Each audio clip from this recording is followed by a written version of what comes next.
신령과 진정으로 예배하는 여러분 모두에게 영혼이 잘된 같이 범사가 잘되고 또 건강한 복이 충만하시기를 주님의 이름으로 축원합니다. 레바논이라고 하는 나라는 중동 지역에 있는 소위 지중해 동부 연안에 있는, 그러니까 지중해를 끼고 있는 그러한 작은 나라입니다. 해안선 길이가 225km에 달하고 국토의 면적은 우리 남한의 10분의 1밖에 되지를 않습니다. 그리고 인구도 600만을 갓 넘습니다. 우리 대한민국 입장에서 봤을 적에 굉장히 보잘것 없는 나라, 아마 다들 그렇게 생각하실 겁니다. 근데 여러분, 레바논이라는 나라 그렇게 만만한 나라 아닙니다. 레바논은요, 우리보다도 더 깊은 역사를 가지고 있습니다. 주전 3000년경에 이 지중해 일대를 장악했던 사람들이 페니키아인인데, 바로 페니키아인이 오늘의 레바논 사람들의 조상입니다. 당시에 그 페니키아인들이 주름 잡았던 당시에 주로 활용했던 그 항구들로 티레, 시돈, 비블로스, 그런 항구가 있었는데 오늘날도 여전히 그 항구들이 레바논에 그대로 남아 있습니다. 우리가 성경을 바이블이라고 하죠. 이 바이블이라고 하는 말이 어디서 나왔을까요? 레바논에서 나왔습니다. 여러분 잘 아시는 것처럼 이집트 사람들은 파피루스를 통해서 종이를 만들었습니다. 아주 훌륭한 과학적인 진보입니다. 그런데 이 사람들이 부족했던 것이 무역 기술이 부족했습니다. 자기들이 만든 것을 가지고 상업화하는 기술이 부족했습니다. 근데 바로 이 약점을 파고들었던 것이 바로 페니키아 사람들입니다. 이 종이, 파피루스로 만든 종이를 전 세계에다가 뿌리고 그걸로 엄청난 돈을 버는 역할을 했었는데, 주로 이것들이 어디서 나갔느냐면 비블로스 항구라고 하는 그 항구에서 나갔습니다. 그리고 그렇게 팔린 파피루스의 상당 부분이 이제는 성경을 만드는 데 쓰여졌어요. 그러다 보니까 비블로스 항으로부터 책이라고 하는 뜻의 바이블, 그 명칭이 생긴 거예요. 이 레바논은 이래저래 기독교하고 아주 밀접한 관계가 있는 나라입니다. 중동 국가임에도 불구하고 지금 레바논에는 인구의 41%가 기독교인입니다. 그리고 시리아와 더불어서 중동 국가 가운데서 이슬람교를 국교로 채택하지 않고 있는 나라가 바로 저 레바논입니다. 레바논은 영어 알파벳의 고향이기도 하지요. 주전 13세기경에 이 페니키아 사람들이 문자를 사용했는데 모두 22개의 자모를 가지고 있었습니다. 이거가 그리스로 건너가서 그리스 알파벳의 모체가 됐고 로마로 건너가서 로마 알파벳의 모체가 됐습니다. 그러니까 저 레바논 사람들이 사실은 인류 문명사에 엄청난 기여와 공헌을 했다, 그렇게 우리가 볼 수가 있습니다. 당연히 레바논 사람들의 문화적인 자부심이 대단한 거예요. 그 자부심의 상징이 뭐냐? 백향목입니다. 자기들의 국기 한가운데에 백향목을 집어넣을 정도였어요. 그래서 이 레바논의 국기는 식별하기가 굉장히 쉬워요. 왜 그러냐면은 전 세계 수백 개의 국기 가운데에 국기에다가 나무를 집어넣은 거는 레바논밖에 없습니다. 물론 여러분 가운데 비슷한 거가 언뜻 떠오르실 거예요. 캐나다 국기를 보면은 캐나다 국기가 저 나뭇잎이 하나 들어가 있잖아요. 단풍나무. 근데 나무가 들어가 있는 것이 아니라 캐나다 사람들을 상징하는 단풍잎이 들어가 있습니다. 비슷하지만 틀리다 하는 거지요. 아니 왜 레바논 사람들은 자기의 국기에다가 백향목을 집어넣었을까요? 이유가 있습니다. 백향목을 가리켜서 나무의 왕이다, 이렇게 부릅니다. 나무의 왕. 저 나무가요, 높이가 어느 정도까지 자라냐면 40m까지 자랍니다. 둘레가 10m입니다. 수령이 어느 정도 되냐면은 2000년에서 3000년입니다. 여러분, 나무가 40m까지 자란다. 둘레가 10m다. 거기다가 나무의 수령이 2000에서 3000년이다. 상상이 가십니까? 이런 나무 들어보셨습니까? 가히 나무의 왕이라고 불러도 손색이 없죠. 전설에 의하면은 저 백향목을 아담과 하와가 에덴 동산에서 추방당할 때에 포도 올리브하고 함께 가지고 나왔다. 그래서 레바논 사람들은 저 나무를 신성한 나무다, 그렇게 여깁니다. 실질적으로 저 나무가 실용적으로도 대단히 탁월합니다. 목질이 워낙 단단하고 곧아서 아주 가공을 하기에 편리하면서도 이게 쉽게 부식이 안 된다고 그래요. 그래서 신전을 만들거나 궁전을 짓거나 집을 지을 적에, 무엇보다도 배를 만들 적에 저 백향목을 아주 중하게 사용을 한다고 합니다. 또 저 백향목에는 진한 진액이 있는데 얼마나 향기로운지 오늘 우리가 읽은 본문에서도 향기를 일컬을 때에 레바논 백향목의 향기를 거론할 정도입니다. 또 이 진액에는 방부 기능하고 이 방충 기능이 들어가 있어서 로마 시대에는 종이에다가 저 진액을 발라가지고 좀 쓰는 것을 막았다고 그래요. 그리고 미이라의 방부제로 쓸 적에도 바로 저 백향목의 진액을 썼다고 합니다. 저 백향목은요, 불에 태워도 거의 연기가 나지도 않고 재도 남지 않는다고 그래요. 그래서 아주 고급 연료로 사용이 된다고 합니다. 자, 그러니까 생각해 보세요. 크기를 봐도 그렇고 수령을 봐도 그렇고 쓰임새를 봐도 그렇고 나무의 왕이라고 불리기에 전혀 손색이 없는 거지요. 그래서 고대 레바논에는 이 백향목으로 전국이 뒤덮였었다고 합니다.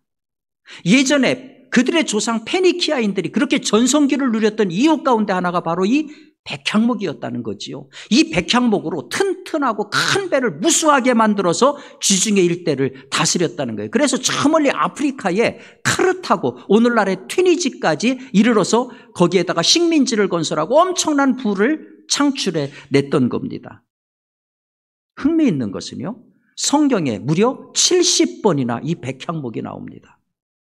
그 얘기는 뭡니까? 이스라엘과 백향목이 아주 밀접한 관계가 있다, 그런 얘기지요. 레위기 14장 49절에 보면은 제사장이 정결 예식을 할 때에 우슬초와 함께 백향목을 사용했다, 그런 내용이 나옵니다.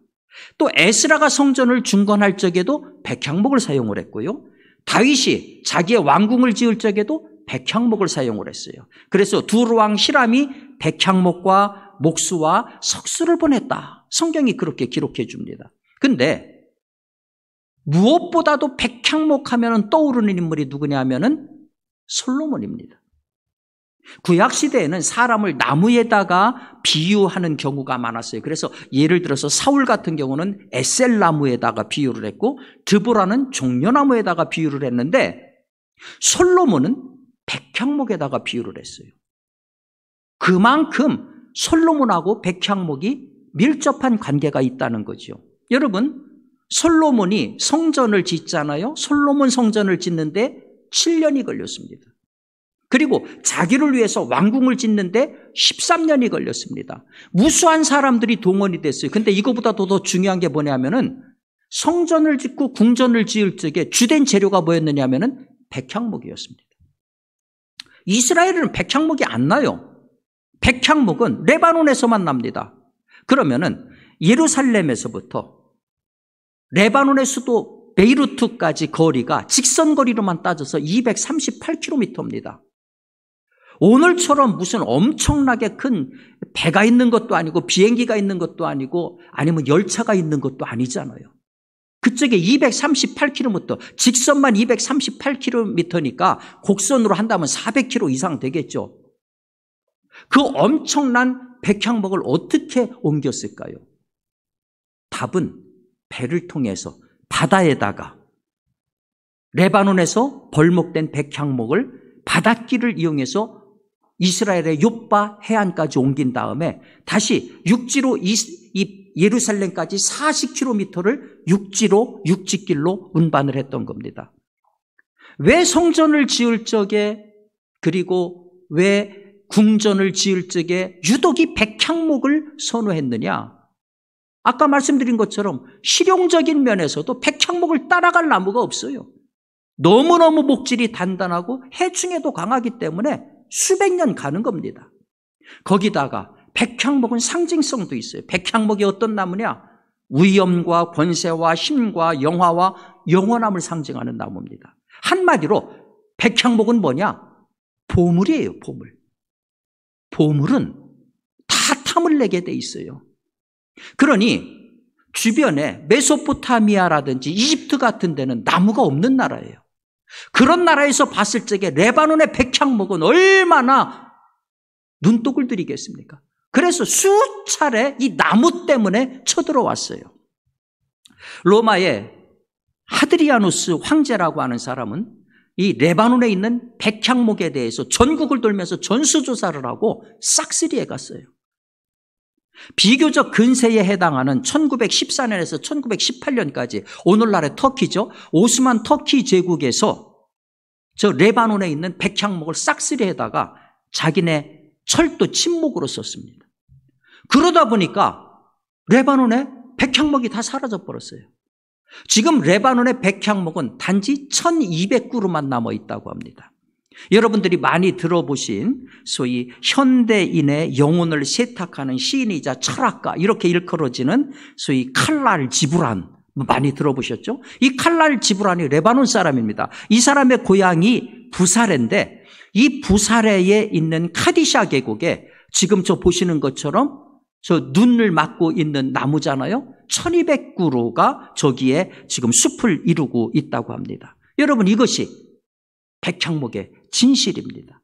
그러니 저 백향목에 대한 레바논 사람들의 자부심이 얼마나 크겠어요.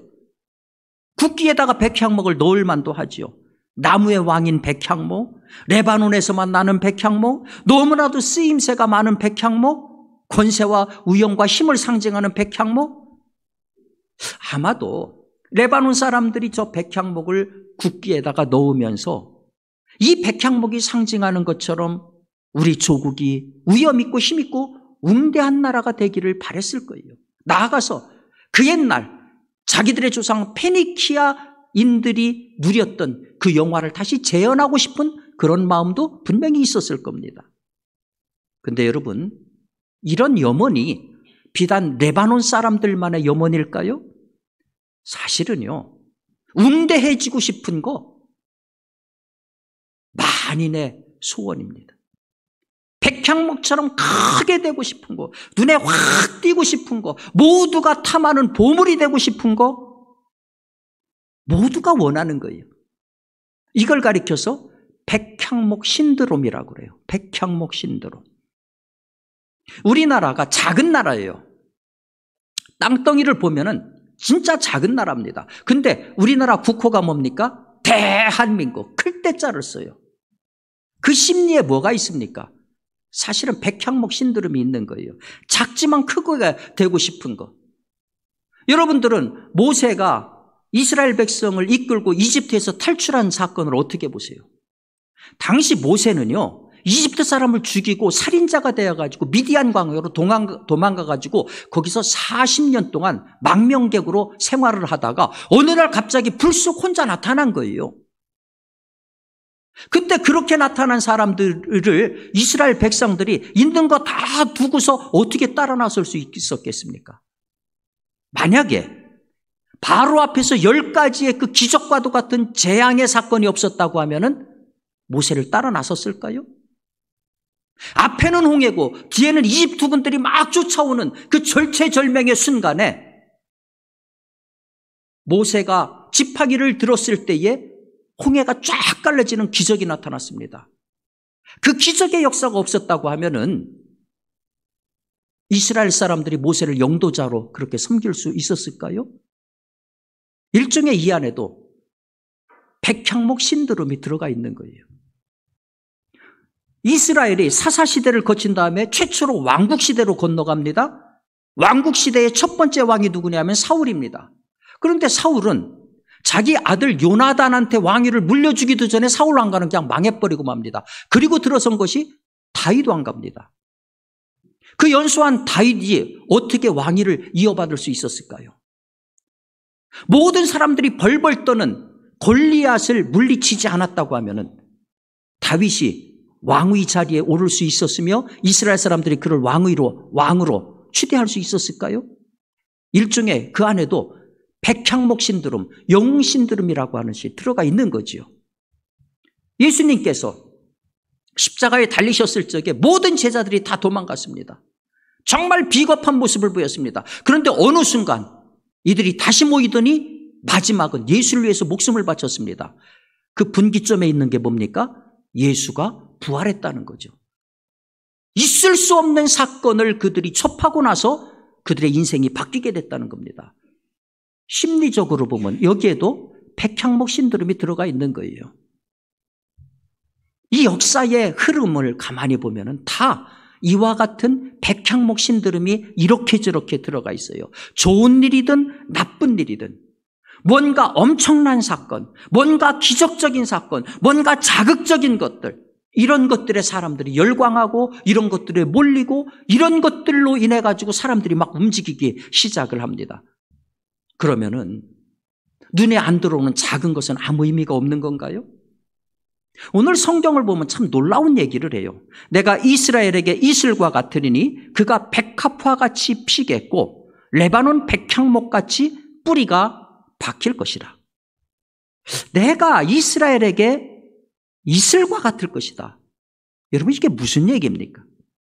왜 갑자기 이슬 얘기를 하는 걸까요? 팔레스틴 지역은요 아주 비가 적은 지역입니다. 강수량이 극히 적어서 1년에 불과 600mm밖에 내리지를 않습니다. 거기다가 건기와 우기로 이루어져 있는데 건기가 대략 5월에서 10월 내지 11월까지 갑니다. 그러니까 한 1년의 절반은 건기인 거예요. 그 건기에는 비가 한 방울도 내리질 않습니다. 거기다가 팔레스틴 토질이라고 하는 것이 물을 굉장히 잘 흡수하는 토질이기 때문에 물이 한번 내리면 모아지지를 않아요. 자, 이런 상황에서 물이 아주 귀한 곳이 팔레스틴인데 건기 때에 물 한 방울 오지 않는 반년을 그러면 어떻게 식물들은 견디겠어요? 답은 딱 한 가지입니다. 놀랍게도 이슬. 그 이슬이 먹여 살린다는 거예요. 전문가들은 팔레스틴이 워낙 일교차가 심하기 때문에 이슬이 내리는 양도 다른 지역보다 훨씬 적다는 거예요. 그런데 그 정말로 미미한 이슬이 채소를 살리고 식물을 살리더라 하는 거예요. 여러분 이슬 내릴 적에 막 우박 내리듯이 바바바바박 내리는 이슬을 보셨어요? 내리는지 안 내리는지 소리 소문 없이 내립니다. 차고 넘치는 충만도 없어요. 근데 그 보잘것없는 이슬이 온 세상의 생명을 유지하더라는 거예요. 소생케 하더라는 거예요. 놀라운 것은 하나님의 말씀입니다. 내가 이스라엘에게 이슬과 같으리니 이스라엘의 백합화같이 피겠고 레바논 백향목같이 뿌리가 박힐 것이다. 이게 뭘 얘기하는 겁니까? 여러분 백향목이 큰 것은 40m까지 자란다고 그랬어요. 엄청나지 않습니까? 근데 이게 어떻게 발육하는지 아십니까? 백향목은요 아주 천천히 자랍니다. 1년에 1cm밖에 안 자랍니다. 1년에 1cm. 그러면은 묘목이라고 치더라도 요만한 1m 묘목이라고 하더라도요 그게 5, 60년 된 거예요. 그러니 40m까지 자랐다라고 생각해 보세요. 수백 년, 1000년, 2000년 걸리는 거예요. 엄청나게 큰 장엄한 백향목. 그런데 그 백향목이 어떻게 그렇게 장엄하게 되느냐? 놀랍게도 보이지 않는 이슬 먹고 그렇게 큰다 하는 얘기입니다. 이슬로 그런 백향목을 만들듯이 하나님께서 이슬 같은 보이지 않는 은혜로, 보이지 않는 도움으로, 보이지 않는 힘으로 이스라엘을 거대한 백향목처럼 아름다운 백합화처럼 만들 것이다. 자, 그러니 우리가 이 하나님의 말씀 앞에서 우리 시선을 좀 교정할 필요가 있어요. 큰 것만 찾고 눈에 확 띄는 것만 찾고 이슬 같은 작은 것은 거들떠 보지도 않는 우리 생각을 좀 바꿀 필요가 있어요. 물론 큰 거 중요하죠. 대박 심리 이해해요. 근데 여러분, 대박만 쫓다가 쪽박난 인생이 얼마나 많아요. 이슬 같은 적은 양으로는 나는 성도 안 차. 그래서 양동이로 참이슬 부어 먹으면은 그게 성이 찹니까? 이스라엘에 가면 와디라는 게 있어요. 우기 때가 비가 내리면은 금방 사막에 없던 강이 생기는 거예요. 그러다 보니까 낮은 지역의 주택들이 다 침수가 돼버리고 저 커다란 홍수가 한번 갑자기 내리고 나면은 지형이 다 사라져 버립니다. 여러분, 홍수 화끈해요. 근데 누가 홍수 좋아합니까? 자극성 있는 음식 먹을 때는 좋을지 몰라요. 근데 이게 비만의 주범이고 그리고 폭통의 원인인 거 잘 알고 있지 않습니까? 큰 거, 엄청난 거, 자극적인 거 항상 좋은 게 아니에요. 여러분 기억하세요. 이슬이, 보잘것없는 이슬이 거인과 같은 백향목을 만들어요. 아주 미미한 것이 자이언트를 만들더라 하는 거예요. 이거는 긍정적인 것만 그런 게 아니에요. 부정적인 것도 마찬가지고요. 개인만 그런 게 아니고요. 국가와 사회도 마찬가지예요. 우리 조선 고가 연구로 유명한 자칭 국보 1호였던 양주동 선생을 기억하실 겁니다. 저분이 그런 에세이를 썼어요. 산수 시간에 이등병 삼각형의 내각의 합이 180도라고 하는 공식이 도무지 이해가 되지 않았다. 그래서 선생님한테 질문을 하니까 자세히 설명해 주셨다. 자, 이것은 이리 하면 이렇게 되지? 예. 이것은 이리 하면 이렇게 되지? 예. 그래서 그 공식이 이렇게 되는 거야. 예. 선생님 설명에 예 고개를 끄덕이는 동안 이등병 삼각형 공식이 이해가 됐던 것처럼 아무 생각 없이 예 하고 고개를 끄덕이는 사이 이 나라가 일본 제국주의의 식민지가 되었다. 우리 민족의 주권도 우리나라의 근간이 되는 자유민주주의도요, 어느 날 갑자기 요란한 굉음을 내면서 무너지는 게 아닙니다. 소리 소문 없이 야곱야곱 아무도 눈치채지 못하는 사이에 잠식되고 부식되고 시드는 거예요. 이런 식으로 소리 소문 없이 우리의 정체성을 탈색시키고 있는 겁니다. 그러니 사랑하는 여러분, 일상에서든 신앙에서든요, 작은 것, 소소한 것이 중요해요. 심심해 죽겠네. 근데요, 지루하고 심심한 일상이 사실은 행복인 거예요. 우리 집안에 큰일이 나는 것은 자녀들 결혼할 때만 큰일 나면 돼요. 나머지는 큰일 없는 것이 행복이에요. 여러분 정말 백향목처럼 자이언트가 되길 원해요? 거인이 되길 원해요? 하루아침에 거인 되지 않습니다. 1년에 1cm 크는 백향목처럼, 그 보잘것없는 이슬 먹고 거인으로 자라는 백향목처럼 보이지 않고 소소한 것에서부터 거인은 만들어지는 거예요. 신앙도 마찬가지입니다. 가끔 불같은 은혜 필요해요. 우리를 뒤집어 놓는 성령의 은사도 필요합니다. 그런데 우리의 일상을 유지시키는 것은 매일처럼 나와 함께 하시는 하나님의 이슬 같은 은혜입니다. 보이지 않지만, 인식할 수 없지만 우리가 모르는 사이에 온 땅을 적셔주는 이슬처럼 하나님의 돌보심, 하나님의 함께 하심이 우리를 살아있게 하고 우리를 성장케 하는 것입니다. 소소한 기도, 소소한 예배, 소소한 감사가 우리를 위대한 백향목으로 키우는 지름길이 되는 것입니다. 바라기는 이슬처럼 임하시는 하나님의 이 은혜를 기억하고 작은 일에 최선을 다하고 소소한 일상에도 감사하는 우리 성도 여러분 되시기를 주님의 이름으로 축원합니다.